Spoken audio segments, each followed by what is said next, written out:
Hello guys! Welcome back to my YouTube channel and this is Shanining. Sana po samahan nyo ako sa aking journey dito sa Greece bilang isang OFW. So for today's video ay kasama ko po ang aking colleague. Ako po ay isang DH dito sa Greece sa kadahilanan po ng hirap ng buhay sa Pilipinas kaya napadpad po ako dito. Pupunta pala kami sa China shop dahil bibili ako ng mga kailangan kong damit. And after sa China shop, didiretso po kami ng supermarket para mamili din po ng mga food at iba pa po na makikita ko doon sa supermarket.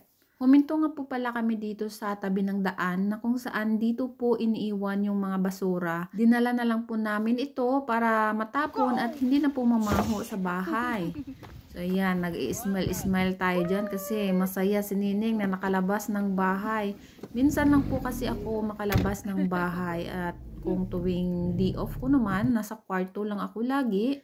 Dahil ang hirap po dito sa isla, malayo po kami sa city kaya mahirap po lumabas pag wala kang sariling sasakyan.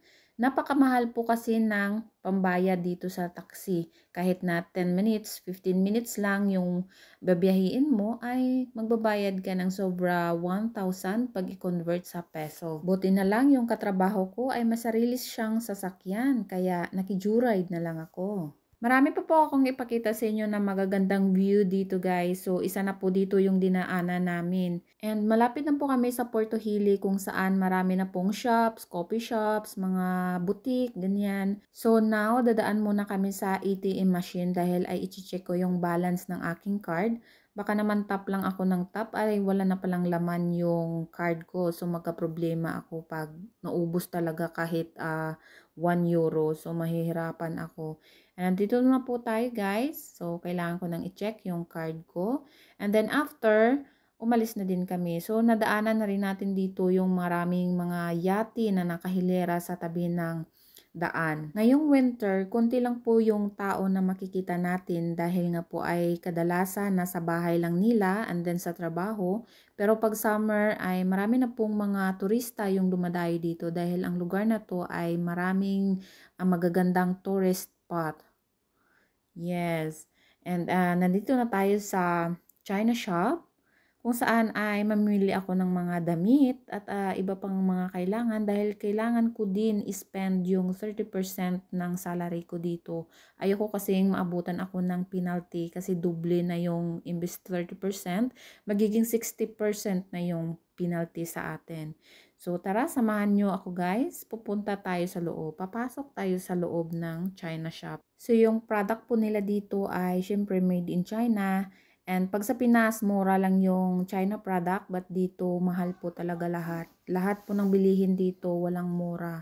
Kaya dapat magtipid-tipid din, but ang policy nila dito ay kailangan mong spend yung 30% ng sahod mo. So wala tayong magagawa, maggagastos talaga tayo, di ba? So ganyan talaga, masusunod tayo ng policy nila para hindi tayo magka-problema. Ayan na yung pinamili ko, kunti lang kasi yung nahanap po kasi yung mga t-shirts na makapal-kapal din ba para matagal masira. So, ayan, kunti lang yung nabili ko. And then, pumunta na kami dito sa supermarket. Bumili din ako ng lotion. Ako, ang lotion na to ay 700 pag i-convert natin sa peso. So, wala tayong magagawa. And bumili din ako ng balon-balunan ng manok dahil namimiss ko na. So, habang bumili ako ng balon-balunan ng manok, nakita ko tong panglinis nila sa sahig. Napaka-cute niya tingnan kasi nga ID remote siya. So, first time ko na din nakita ito. And then, ito po yung mga karne nila. Siyempre, pag dito sa supermarket, hindi na masyadong fresh. Naka-stocks na siya. And wala tayong magagawa. Wala kasing likey or market day kasi yung market day is Tuesday and Thursday lang. So, ayan. Nagpili din ako ng ibang makakain dahil nga ay meron pa namang natira sa ating budget.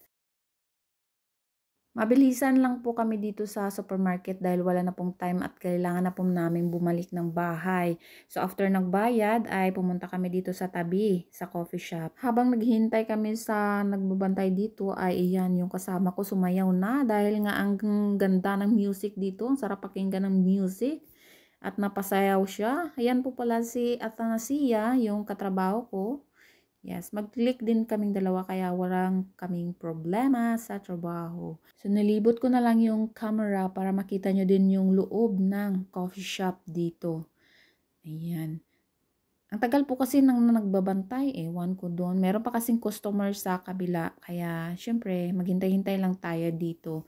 Nag-order lang po pala kami ng hot creamy tsokolata dahil hindi naman po ako nagkakape. Minsan lang ako nagkakape pag umaga. Hanggang dito na lang po muna guys. Salamat po sa inyong panunood and please subscribe and click the bell button para may update po kayo sa ating susunod na video. Maraming salamat po sa uulitin and this is Shanining. Bye!